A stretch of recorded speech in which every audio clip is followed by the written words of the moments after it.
हर हर महादेव दोस्तों, कैसे हैं आप सब लोग। मैं शिव शक्ति से प्रार्थना करूंगा कि आप सभी लोग स्वस्थ रहें और मस्त रहें। दोस्तों, आज जो बात मैं आपसे साझा करने वाला हूं वो कोई किताबों में लिखी हुई कहानी नहीं है या कोई सुनी सुनाई अफवाह नहीं है। ये उन सैकड़ों हजारों लोगों की जिंदगी का सच है जिन्हें मैंने अपनी आंखों से टूटते हुए देखा है। दोस्तों, अगर आप पंजाब, हरियाणा, उत्तर प्रदेश, दिल्ली या आसपास के क्षेत्रों में रहते हैं तो आपने भी एक चीज जरूर महसूस की होगी कि आज के समय में तंत्र बाधा, प्रेत बाधा, नकारात्मक ऊर्जा जैसी समस्याएं असामान्य नहीं है। लेकिन सबसे डरावनी सच्चाई क्या है जानते हैं आप? इनमें से ज्यादातर मामलों में नुकसान करने वाले कोई बाहरी दुश्मन नहीं होता। वो व्यक्ति उसी घर का, उसी खून, उसी रिश्तेदारी का होता है। दोस्तों, आज के समय में रिश्ते बाहर से जितने मीठे दिखते हैं, अंदर से उतने जहरीले हो चुके हैं। भाई को भाई से जलन है, भाभी को देवरानी से ईर्ष्या है, चाचा को भतीजे की तरक्की बर्दाश्त नहीं होती, मामा को भांजे का आगे बढ़ना चुभता है। और दोस्तों, जब ये जलन, ये तुलना, ये नफरत सीमा पार कर जाती है तो इंसान गलत रास्ता चुन लेता है।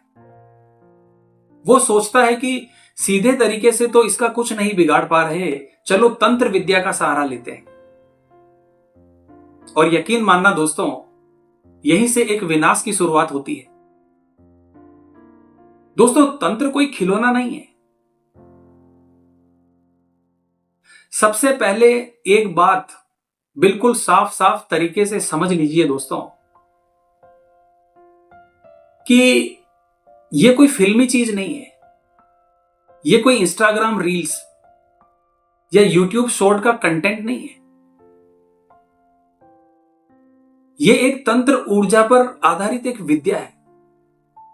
और ऊर्जा कभी भी बिना नियम के काम नहीं करती, चाहे ऊर्जा सकारात्मक हो या नकारात्मक। वो हमेशा कमांड, दिशा और समय के अनुसार चलती है। दोस्तों, हर तंत्र क्रिया की एक समय सीमा होती है। बहुत से लोग ये सोचते हैं कि अगर किसी पर तंत्र कर दिया तो वो जीवन भर चलता है, लेकिन ये सबसे बड़ा भ्रम है दोस्तों। क्योंकि हर तंत्र क्रिया की एक तयशुदा उम्र होती है। जिस तरह से फूल एक समय के बाद मुरझा जाता है, फल सड़ जाते हैं, शरीर बूढ़ा हो जाता है, उसी तरह से तंत्र की भी एक आयु होती है। दोस्तों, मेरे अनुभव और शास्त्रीय समझ के अनुसार इसकी अधिकतम सीमा 16 वर्ष की मानी जाती है, यानी 16 वर्ष की इसकी मियाद होती है। अगर किसी व्यक्ति पर मारण कराया गया है, वशीकरण कराया गया है, उच्चाटन कराया गया है या कोई प्रेत बाधा भेजी गई है और यदि उसे बार बार रिचार्ज नहीं किया गया तो 16 साल के भीतर वो तंत्र अपने आप निष्क्रिय हो जाता है। लेकिन असली खेल यहीं से शुरू होता है दोस्तों। अब जरा मेरी बात को ध्यान से सुनना, क्योंकि यहां तक की बात बहुत लोग जानते हैं, लेकिन आगे की जो बात है वो बहुत ही कम लोग जानते हैं। हर तंत्र क्रिया का एक नियम है, उसे कहते हैं रिवर्स कॉल। जैसे आपने एक गेंद दीवार की तरफ फेंकी, वो दीवार से टकराकर वापस आपकी तरफ आएगी। ठीक उसी तरह से जो ऊर्जा आपने किसी को नुकसान पहुंचाने के लिए भेजी है, वो एक समय के बाद लौटकर आपके पास आती है। अब बात करते हैं दोस्तों कि तांत्रिक कैसे खेल खेलता है। दोस्तों, यहां पर एक और कड़वी सच्चाई समझ लीजिए। ज्यादातर तांत्रिक खुद पर जोखिम नहीं लेते। वो क्या करते हैं दोस्तों, आपके कंधे पर रखकर बंदूक चलाते हैं। और आपको पता ही नहीं होता। मेरे कहने का मतलब है दोस्तों, कर्म आपके, पाप आपका, जिम्मेदारी आपकी, और बस वो तो एक माध्यम बनता है। और जब रिवर्स आता है तो तांत्रिक तो सुरक्षित रहता है, लेकिन जिसने तंत्र करवाया होता है वो पूरी तरह से टूट जाता है, पूरी तरह से बर्बाद हो जाता है। अब बात करते हैं दोस्तों रिवर्स तंत्र के भयावह रूप की। दोस्तों जब तंत्र वापस लौटता है तो वो डबल पावर के साथ आता है। तब व्यक्ति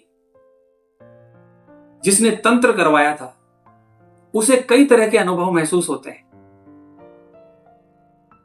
जिसे बिना कारण के सिर दर्द, बार बार बुखार आना, खून की गड़बड़ी, खून से संबंधित रोग, नींद का खत्म हो जाना, डरावने सपने, मानसिक असंतुलन, रिश्तों का टूटना, आर्थिक नुकसान,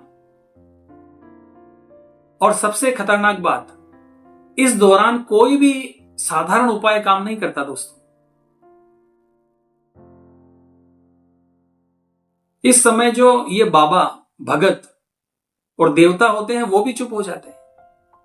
और मेरी एक बात बहुत लोगों को कड़वी लगेगी दोस्तों, लेकिन क्या करूं, सत्य यही है।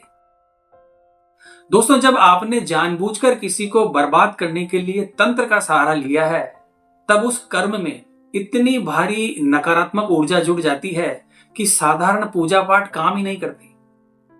दिखावटी साधु और साधक असफल हो जाते हैं, झूठे चमत्कार फेल हो जाते हैं,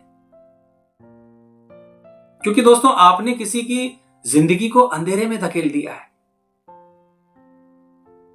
अब बात करते हैं दोस्तों कि रिश्तेदारी में तंत्र सबसे खतरनाक क्यों होता है।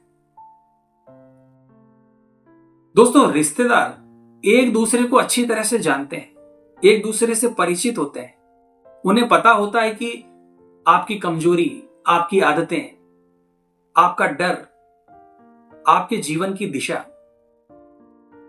इन्हें इन सब चीजों के बारे में पता होता है। इसीलिए जब वही व्यक्ति तंत्र करवाता है तो प्रभाव कई गुना बढ़ जाता है। लेकिन दोस्तों रिवर्स भी उतना ही भयानक होता है, क्योंकि ईश्वर सब कुछ देखता है। महादेव को भोला कहा जाता है, लेकिन वो अंधे नहीं है दोस्तों, वो सब कुछ देखते हैं। दोस्तों जो व्यक्ति किसी की प्रगति से जलता है, किसी की शांति से परेशान होता है, तंत्र जैसी विद्या का गलत उपयोग करता है, उसे एक दिन अपने कर्मों का सामना करना ही पड़ता है। इससे कोई बच नहीं सकता दोस्तों, क्योंकि हर क्रिया की प्रतिक्रिया होती है। दोस्तों जो पीड़ित है उसके लिए मेरा एक संदेश है कि अगर आप इस समय किसी अजीबोगरीब परेशानी से गुजर रहे हैं, अगर आपकी जिंदगी बिना कारण के उलझ रही है, अगर आपको लगता है कि कुछ गलत चल रहा है, तो घबराने की जरूरत नहीं है, क्योंकि हर नकारात्मक ऊर्जा की एक समाप्ति होती है और सच और धैर्य हमेशा जीतता है। महादेव देर कर सकते हैं लेकिन अंधेर नहीं है दोस्तों। अब अंतिम चेतावनी, आज अगर आप ये वीडियो सुन रहे हैं और कहीं ना कहीं आपके मन में भी किसी को नुकसान पहुंचाने का विचार आता है, तो थोड़ा रुक जाइए दोस्तों, क्योंकि जिस आग में आप दूसरों को जलाना चाहते हैं, वही आग एक दिन आपको पूरी तरह से जलाकर राख कर देगी। तो आज की वीडियो में बस इतना ही दोस्तों। और हां दोस्तों, अगर आप हमसे संपर्क करना चाहते हैं या किसी समस्या के समाधान के बारे में आप हमसे कुछ पूछना चाहते हैं, तो व्हाट्सएप के माध्यम से आप हमसे संपर्क कर सकते हैं।